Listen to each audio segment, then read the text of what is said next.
குழந்தை அழுதுகிட்டு இருக்கு. அவன் ஒழுங்கா தூக்கல என்ன அப்படி அழுவான் ஃபீடு பத்தல போல் இருக்கு. ஃபீடு பத்தல போல் ஃபீடுக்கு இதுக்கு சம்பந்தம் இல்ல பத்தல போல் இருக்குமா? அது மூஞ்சி தூக்கி வச்ச மாதிரியே எப்ப பார்த்தாலும் இருந்தேன்னா அது எப்படி குழந்தைக்கு ஃபீடு கரெக்டா இருக்கும்? அதான் ஃபீடு பத்த மாட்டேங்குது.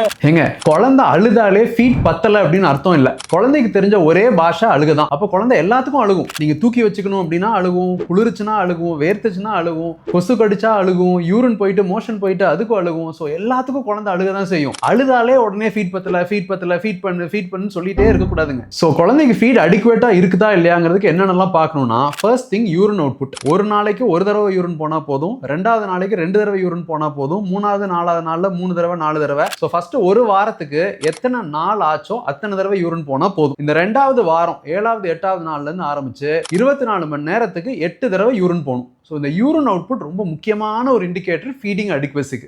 2வது வெயிட் கெயின். ஒரு பிறந்த குழந்தை ஃபர்ஸ்ட் ஒரு 10 நாளுக்குள்ள ஒரு 10% பாடி வெயிட் குறைவாங்க. அப்படின்னா ஒரு 3 கிலோன்னு இருக்கிற குழந்தை ஒரு 300 கிராம் குறைஞ்சு 2.25 வரை குறைவாங்க. 15 நாள் ஆகும்போது பிறந்த இடம் மறுபடியும் வந்துருவாங்க. அதுக்கப்புறம் தினசரி 20-30 கிராம் வெயிட் கெயின் ஆகணும் 3 மாசத்துக்கு. ஸோ அப்போ கிட்டத்தட்ட ஒரு மாசத்துக்கு 1 கிலோ வெயிட் ஏறுவாங்க 3 மாசத்துக்கு.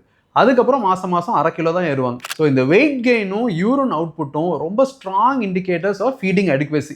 ஸோ இது ரெண்டும் நல்லா இருக்குது அப்படின்னாலே உங்களுக்கு தாய்ப்பால் நல்லா இருக்கு, நீங்க உங்க பேபிக்கு கரெக்டாக ஃபீட் பண்ணிட்டு இருக்கீங்கன்னு அர்த்தம். ஸோ குழந்தை அழுதாலே ஃபீட் பத்தலன்னு சொல்லி இந்த நியூ மதர்ஸை தயவு செஞ்சு டார்ச்சர் பண்ணாதீங்க. முடிஞ்சா அந்த மதர்ஸ்க்கு கொஞ்சம் ரெஸ்ட் கொடுத்துட்டு நீங்க குழந்தைய பார்த்துக்கிறதுக்கு ஹெல்ப் பண்ணுங்க. நான் ஃபாதர்ஸை சொல்றேன், மதர் இன் லாஸ் மட்டும் சொல்ல. மதர் இன் லாஸ் எல்லாம் ஆல்ரெடி நல்லா பண்ணிட்டு இருக்காங்க. பட் டேட்ஸ், நீங்க தயவு செஞ்சு குழந்தைய கொஞ்சம் தூக்கி கையில வச்சுக்கோங்க. நிறைய பேபிஸ் அழுகும் போது பாத்தீங்கன்னா கையில தூக்கி வச்சாலே அழுகையை நிப்பாட்டிடுவாங்க. ஸோ டயப்பர் மாத்துறது, குழந்தைய தோல்ல போட்டு தட்டுறது, தூக்கிட்டே நடக்கிறது, இதெல்லாம் ஒரு டேடா நீங்க கண்டிப்பா பண்ணணும்.